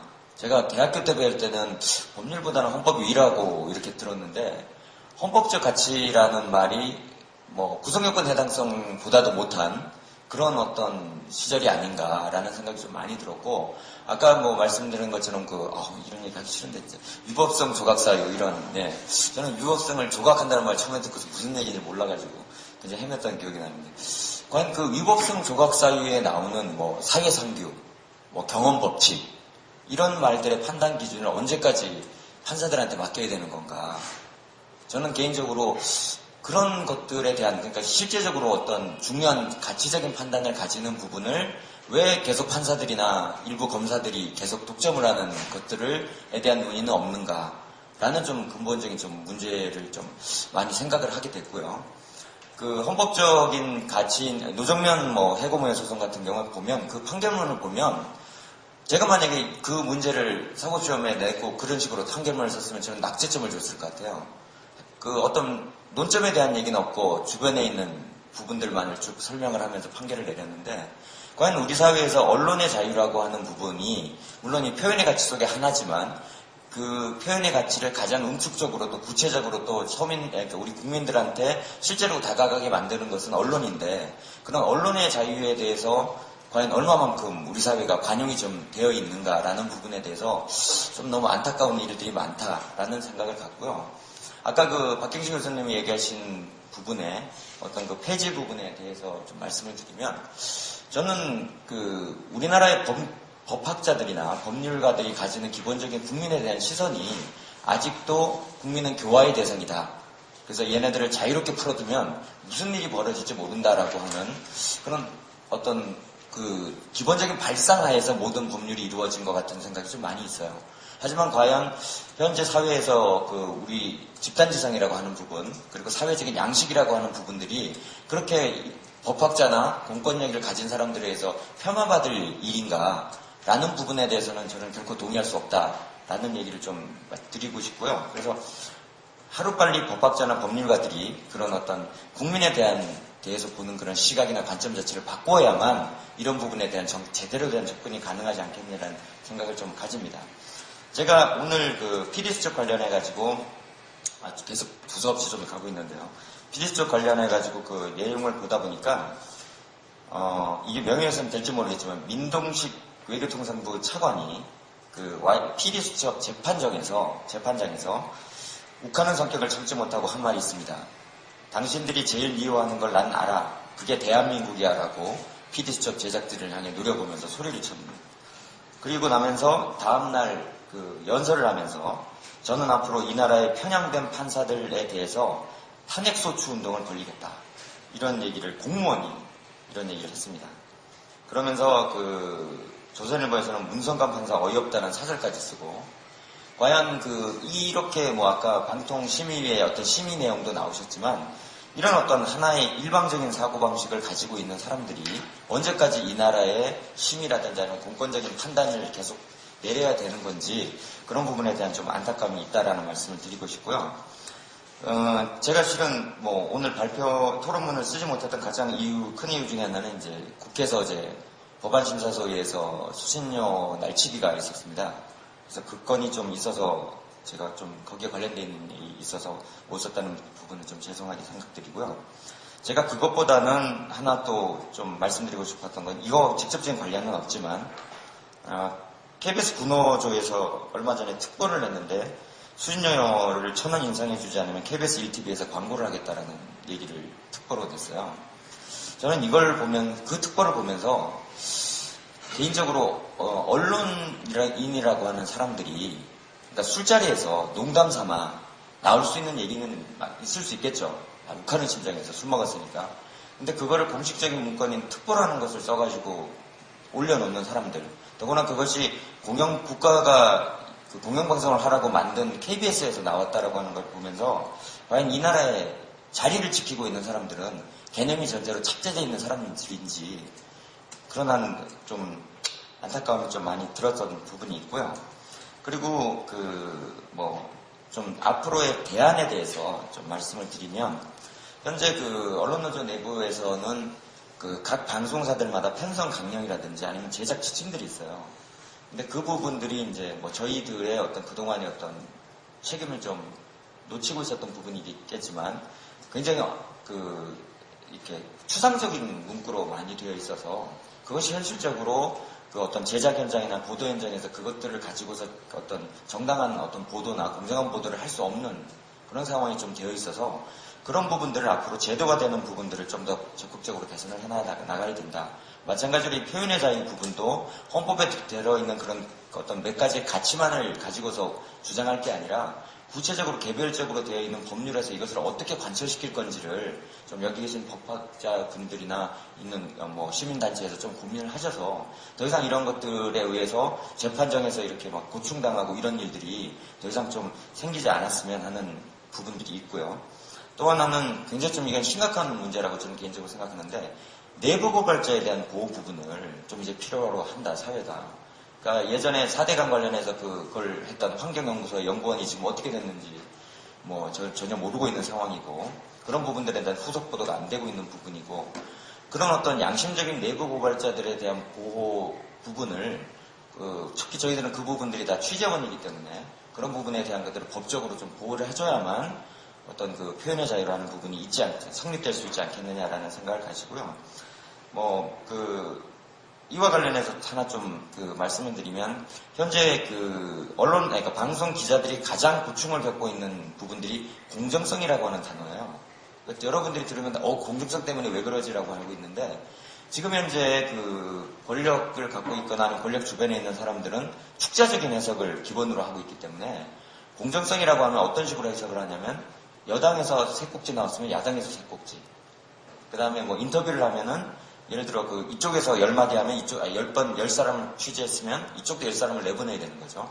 이번에 추장 60분이 그걸 어겼다라고 해가지고 이번에 심의에서 아마 경고를 받은 것 같은데요.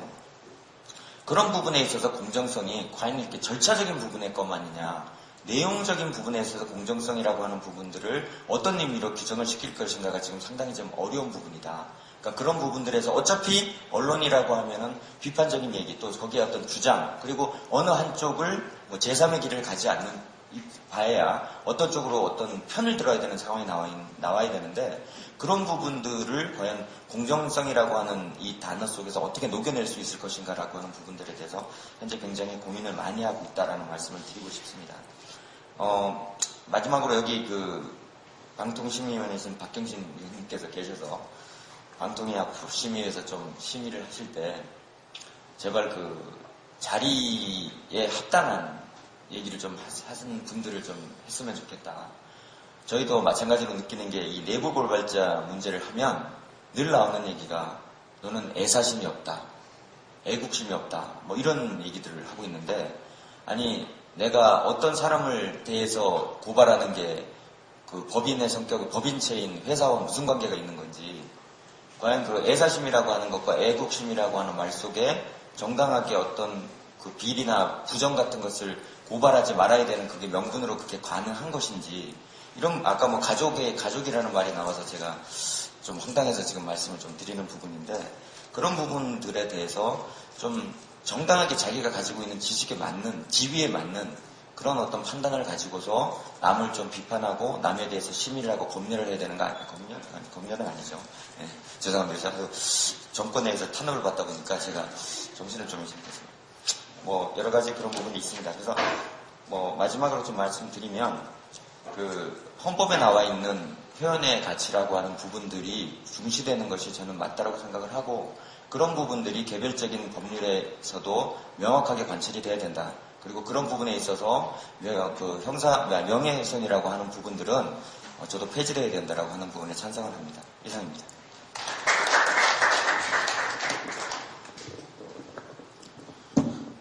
네, 우리 정치국장님도 법대 나오셨으면 여기 법 전공 안 하는 사람 저밖에 없는데, 저도 사실 막 토론에 끼고 싶은데 사회자라 자제하고 있습니다. 마지막으로 우리 인지영 변호사님 오래 기다리셨는데요. 박원순 변호사님 사건 하셔가지고 승소하셨죠? 항소심까지만 하셨나요? 승소 아니에요? 네, 승소. 네. 승소한 변호사 요즘 주변에 찾기 힘들어가지고, 네, 우리 인지영 변호사님 토론문, 토론 들어보도록 하겠습니다. 예, 지금 박원순 변호사 손해배상 사건에서 대리인으로 참여를 했고요. 저 말고 차병직 변호사, 그 다음에 여기 있는 박주민 변호사도 같이 진행을 했습니다. 사실 제가 여기 나와서 이제 이야기를 할, 어떻게 보면 좀 자격이 없을 수도 있고, 특히 이제 명예훼손에 대해서는 저 역시 고민을 많이 못했기 때문에 이렇게 뭐라고 말하기가 좀 주저한 상황입니다. 다만 어쨌든 소송을 진행하는 과정에서 느꼈던 소외 또는 그 소송에서 나왔던 이야기들, 이런 거를 소개하는 자리라고 생각을 하고서 토론에 임하도록 하겠습니다. 예, 발제자의 지적, 명예훼손 형사처벌제도가 주로 정부에 대한 비판을 막고 권력자의 체제 유지를 위한 수단으로 악용이 되어 왔다라는 점에 대해서는 의견 동의를 합니다. 그러나 그렇다고 해가지고 그 명예훼손에 관한 형사처벌제도 자체를 완전히 없애거나 사문화하는 것이 과연 합당한 것인지 이 부분에 대해서는 좀 의문이 있습니다.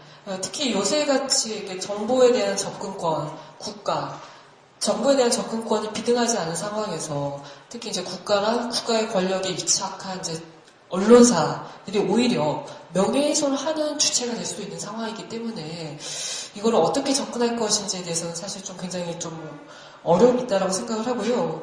그래서 실제 여기 뭐 예를 들기도 했지만 국가 같은 경우는 피해 사실 공표죄가 있긴 합니다만 피해 사실을 언론사에 유출을 하고 언론사가 이걸 받아서 그대로 정보를 제공을 하는 경우에 그 경우에 발생하는 어떤 개인의 피해 이건 어떻게 또 회복될 수 있을 것인가 과연 민사상 손해배상만으로 회복될 수 있을 것인가 이 부분에 대한 의문이 있습니다.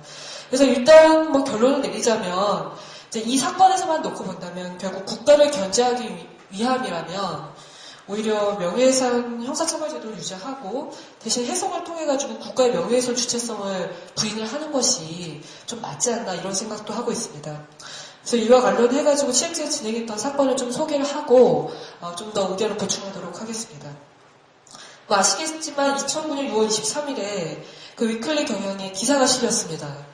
이종탁이 만난 사람이라는 어떤 인터뷰 기사인데요. 이 기사에 보면 이제 박원순 변호사가 이렇게 얘기를 했다고 합니다. 지금 박원순 변호사가 희망제작소 상임이사로 있는데 희망제작소가 실제 진행했던 사건들이 이제 정권이 바뀌면서 계속 무산이 되었고 나중에 알고 보니까 국정원에서 개입을 했다고 합니다라고 이제 인터뷰를 한 것입니다. 이것에 대해서 이제 국가가 마치 이렇게 국가기관이 국가정보원이 직권을 남용하여 민간 사찰을 한 것과 같은 인식을 가지게 했다. 이로 인해서 국가정보원과 국가의 명예가 훼손됐다라는 이유로 2009년 9월 11일에 민사상 손해배상 청구를 한 것입니다. 참고로 지금 논의가 되고 있는 거는, 지금 이야기가 되고 있는 거는 명예훼손 형사처벌제도인 거고, 박원순 변호사 사건 같은 경우는 민사상 손해배상 사건이기 때문에 엄밀하게 따지면 좀 다른 얘기일 수도 있긴 합니다. 하지만 그 접근하는 논리, 명예훼손으로 인해서 명예훼손죄가 성립한다 또는 명예훼손으로 인한 손해배상을 해야 된다라는 그 논리는 사실상 민사든 형사든 동일하게 가고 있기 때문에 여기에서 그 이야기를 해도 되지 않나 이제 싶은 생각을 합니다. 그래서 이 사건에서 주요 쟁점 중에 하나가 과연 국가가 어떤 명예의 주체가 될 수 있는가, 명예를 가지고 있는가 이 부분이었고요. 그다음에 명예훼손에 관한 일반적인 논리들, 설사 그게 진실성을 밝혀서 공공이익을 위해서 진실을 밝힌 경우에는 그런 경우에는 위법성이 조각된다. 이런 식의 어떤 일반적인 법률을 국가가 당사자인 경우에도 적용할 수 있는지 이 부분이 이제 쟁점이 됐던 것 중에 하나였고요. 당연히 이제 국가 역시 공법입니다. 일반 사람들과 다를 바 없이 동일한 가치의 명예를 가지고 있다. 따라서 명예훼손에 관한 일반적인 법리가 여기에 적용되고 국가는 명예를 훼손당했다라고 이제 주장을 했고요. 저희는 그렇지 않다. 국가는 명예를 가지고 있지 않다. 설사 명예를 갖고 있다고 하더라도 똑같은 논리가 적용될 수는 없는 것이다. 라고 주장을 했습니다. 여기 계신 많은 분들의 도움 때문에 결국 1심에서는 저희가 이겼습니다. 그리고 판결문 중에 일부를 좀 인용을 해보고 싶습니다. 왜냐하면 좀 중요한 내용들이 있기 때문에요. 참고로 밑에 잠깐 각주를 달긴 했습니다만 저희가 이 소송을 진행을 하면서 또 주장했던 게 하나 있습니다.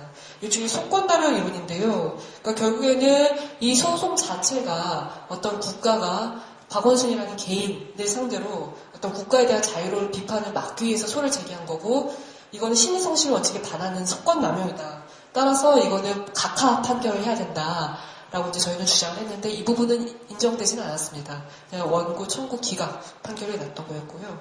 판결문 중 잠깐 일부를 좀 설명을 하겠습니다. 국가는 기본권의 보장 의무를 지는 수범자이지 그 향수 주체는 아니라고 할 것이죠. 국가나 국가기관이 업무를 정당하게 처리하고 있는지 여부는 국민들의 광범위한 비판과 감시의 대상이 될 수밖에 없고 국가로서는 당연히 이를 수용해야만 하는 점. 과거 대한민국이나 국가기관의 모욕 또는 비방하거나 허위 사실을 유포하는 등의 방법으로 대한민국의 위신을 해하는 행위에 관하여 국가 모독죄로 처벌하는 조항을 두고 있었으나 현재 이와 같은 조항이 삭제됐죠. 그리고 국가는 잘못된 보도들에 대해서 자신이 보유하고 있는 다양하고 방대한 정보를 활용하여 스스로 진상을 밝히거나 국정을 홍보할 수 있으며 언론사 등을 상대로 정정보도, 반론보도를 청구할 수 있는 등 이미 충분하고 유효적절한 대수사를 갖추고 있다고 하는 점. 만약 아무런 제한 없이 국가의 피해자 적격을 폭넓게 인정할 경우에는 표현의 자유와 언론의 역할 및 기능이 국도로 유축되어 자칫 언론과 봉쇄될 우려가 있으며 국가 산하에서는 실로 다양하고 많은 국가기관들이 있는데 이러한 경우 소송이 남발될 위험성도 배제할 수 없는 점. 이러한 점에 비춰본다면 국가는 원칙적으로 명예훼손으로 인한 피해자로서 소송 제기할 적격이 없다라고 이제 법원에서 판결을 했던 거죠. 굉장히 의미 있는 부분이라고 생각을 합니다. 다만 그렇다 하더라도 국가 역시 헌법과 법령에 따라 어떤 기능을 수행함에 있어서 최소한의 사회적 신뢰를 필요로 하고 어떤 언론이나 표현의 자유 범위를 현재 일탈한 남용회에 대해서까지 법적인 보호를 할 필요는 없다. 뭐 이런 취지로 뭐 결론적으로 얘기를 하면 예외적으로 국가도 명예훼손에 인한 피해자로서 소송을 제기할 수 있다는 것이고요. 다만 그 이제 논리는 좀 엄격해지는데요. 국가는 언론 매체나 제보자의 명예훼손 행위가 감시, 비판, 견제라는 정당한 활동의 범위를 벗어나 악의적이고 심히 경솔한 공격으로서 현저히 상당성을 잃은 것을 평가되는 경우에 하나여 예외적으로 피해자가 될 수 있고 이 경우 그러한 명예훼손 행위가 현실적인 악에 기여한 것이라는 것에 대한 증명 책임은 국가에게 있다. 그러니까 증명 책임에 있어서 어떤 이중 책임의 전환이라는 좀 새로운 판결을 냈습니다. 현재 지금 이 사건은 지금 2심 가 있습니다. 항소심이 계류 중이고요. 그래서 그럼 이제 뭐 잠깐 사건에 대한 소개를 했는데 앞서 다시 돌아가서 그럼 과연 국가가 명예를 가지고 있는가? 그다음에 명예훼손의 소송을 제기할 수 있는 또는 형사상 명예훼손으로서 반사 불벌죄의 주체가 될 수 있는 그런 객체가 되십니까? 이 부분에 대해서 좀 놓고 짚고 넘어가자면요. 일단 참고로 이 부분은 준비 서면에서 제출했던 내용을 좀 그대로 인용을 해봤습니다. 결과적으로 이제 국가는 국민과 분리될 수 없다라는 것입니다. 왜냐하면 국가가 뭐 자체적으로 어떤 국민과 상관없이 스스로 활동을 하거나 목적을 가지고 있는 그러한 단체가 아니라 국가는 스스로 존립하는 실체가 아닌 어떤 국민들의 헌법적 결단 또는 합의에 의한 존재. 그러니까 결국 국민들로 구성되어 있고 국민들을 위해서 존재하고 있기 때문에 국민에 대해서 어떤 인격권의 주체로서 명예를 가진다라고 볼 수는 없다는 거죠. 좀 어려운 부분일 수 있는데 명예의 주체가 될 수 있느냐 안 될 수 있느냐 이 부분하고는 좀 다릅니다. 국민에 대해서 어떤 명예의 주체로서 그 명예에 관한 권리를 주장할 수 있는지 이러한 부분에 대해서 좀 다르게 생각을 하는 것이고요. 그 다음에 뭐 기본적으로 뭐 국민은 기본적으로 주권자이기 때문에 국민 대표기관을 비롯한 국가기관에서 당연히 제대로 일을 하고 있는지 감독하고 감시할 지위에 있는 것이고요. 이러한 점에 비춰본다면 결국 국가는 어떤 사회공동체로부터 받는 평가로서의 명예를 가질 수 없다. 이렇게 결론 내리고 싶습니다. 다만 뭐 굳이 따지자면 국가도 명예를 가지고 있다고 볼 수 있을 것입니다. 다만 그게 이제 국민에 대한 명예라는 것은 아니고요. 그리고 이러한 경우에 어떤 권리로서라기보다는 일종의 뭐 반론보도 청구권이라던가 정정보도 청구권 이거는 일종의 권리를 가지고 있기 때문에 누릴 수 있다라기보다는 제도 자체를 이용하는 그러한 성질의 것인데 이 부분에 있어서는 이러한 제도를 이용할 수 있지 않나라고 결론 내리겠습니다. 결론적으로 말씀드리자면 특히 이제 이 사건 자체는 민사상 손해배상 청구 사건이 이제 문제가 됐던 거고 실제로 어떤 권력의 남용을 막기 위해서라면 뭐 굳이 형사처벌 제도를 없애거나 사문하지 않더라도 이렇게 민사상 명예훼손으로 인한 국가가 명예훼손의 주체가 될 수 있다라고 보는 경우에는 여전히 똑같이 이제 발생할 수 있는 문제고요. 결국에는 뭐 형사처벌, 그러니까 국가 권력 같은 경우에는 형사처벌뿐만 아니라 어떤 민사상 손해배상을 하는 것조차 막아야 되는 것이 아닌가라는 점에서 좀 뭐 발제자의 의견에 좀 약간 다르면서도 좀 약간 보완하는 의견을 드리고 싶습니다. 예, 이상입니다. 우리 발제자 박근기 교수님 비롯해서 5분의 이야기를 이렇게 들어봤습니다. 뭐 쟁점이 생기는 부분도 있고요. 또 쉽게 이렇게 의견 일치를 이루는 부분들도 있습니다. 그래서 네 분이 어쨌든 우리 발제자이신 박경신 교수님께 이런저런 질문 또는 의견들을 주셨기 때문에 박 변호사님 다 적어놓으셨죠?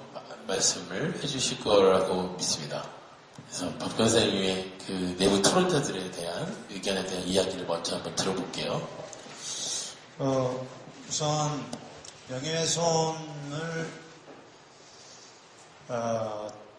지금 현재 반의사별벌죄로 되어 있는데 친고죄로 하지 않는 것에 대해서 그러니까 이게 그 의미는 뭐냐면은 피해자가 고소를 명예훼손 피해 당했다는 사람이 고소하겠다고 나서지도 않았는데 이제 국가기관에서 먼저 나서서 칼 들고 들어와가지고 이제 하는 그 기소를 하는 것에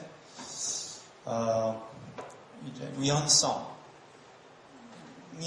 틀림없이 좀 검토해볼 만한데 솔직히 말씀드려서 그 친고죄를 이제 분야에 따라서 예를 들어서 성범죄 같은 경우는 친고죄인 것이 또 그 성범죄 피해자들의 인권 침해라는 입장도 상당히 또 강하게 있거든요. 본인이 나서서 그래서 그 친고죄라는 그 친고죄라는 제도 그 전반에 대한 좀 토론이 필요를 하고 이거는 뭐 형사정책에 아마도 그 가장 좀 뭐랄까 좀 현학적인 부분이 될 것 같고 저는 좀 잘 모르는 부분입니다. 그래서 그 친고죄를 이 친고죄가 그러니까 도리어 이제 그럼 성범죄 친고죄로 하는 거는 그건 안 되고 명예훼손은 그러니까 성범죄 친고죄로 하는 게 인권 침해고 명예훼손 친고죄로 안 하는 게 인권 침해다 이 얘기를 하려면 결국에 명예와 성범죄가 어떻게 다른지 얘기를 해야 되는 거고 결국에 그 얘기를 하다 보면은 친고죄 없애자는 얘기 하기 전에 명예훼손은 검찰이 칼 들고 들어와서 할 일은 아니다라는 제 결론에 먼저 도달하지 않을까 이런 생각이 듭니다. 도리어 이제 그 친고죄로 이렇게 섬세하게 이렇게 깎아내는 친고죄로 만드는 이런 것이 더 좀 논리적으로 어렵지 않나 이런 생각이 들고 뭐 이호준 교수님은 뭐 제 발전을 보완해 주신 거라서 특별히 할 말은 없습니다. 단지 이제 독일 같은 경우에 명예훼손죄 아주 지적적인 건데 명예훼손도 그러니까 모욕은 사소로 반드시 해야 되는 걸 알고 있는데 명예훼손도 반드시 사소가 있는지 네. 뭐 그렇다면 더욱더 좀 저희가 그 입법례를 좀 참고할 수 있다고 보고 근데 이제 항상 이게 넘어야 할 산은 결국 일본인 것 같아요. 그러니까 저희가 뭐 독일법을 개수했다고 하지만 사실은 일본에 의해서 변형된 법을 지금 개수하고 있고 저희가 미국법 개수하고 있다고 하지만 또 미국법도 역시 일본에 의해서 변형된 것들을 저희가 많이 개수를 하고 있습니다. 그래서 그 부분도 제가 잘 모르는 분야라서 이호준 교수님께서 좀 많이 보완해 주실 걸로 보고 방송 공정성 심의는 저희가 그 박준 변호사가 그 의제 설명을 하면서 그 매체별 표현의 자유 규제를 다룰 때는 따로 다룰 겁니다. 네. 말씀하신 그런 공정성 문제는 상당히 좀 중요한 문제라고 보고 실제 우리나라에서 이 방송이 미치는 그러니까 이제 우리나라 아파트 생활하고 상당히 밀접한 관계를 가지고 있는데 어찌됐든 그 방송이 그 사람들 정서생활에 미치는 파급력이 상당히 크기 때문에 공정심의를 해야 된다는 사람들이 있고 방송이 크기 때문에 그 공정심의가 남용되니까 제한하자는 사람들이 있고 뭐 양날의 칼이긴 한데 뭐 저희가 앞으로 계속 논의를 할 겁니다. 마지막 말씀해 주신 인주혜 변호사님은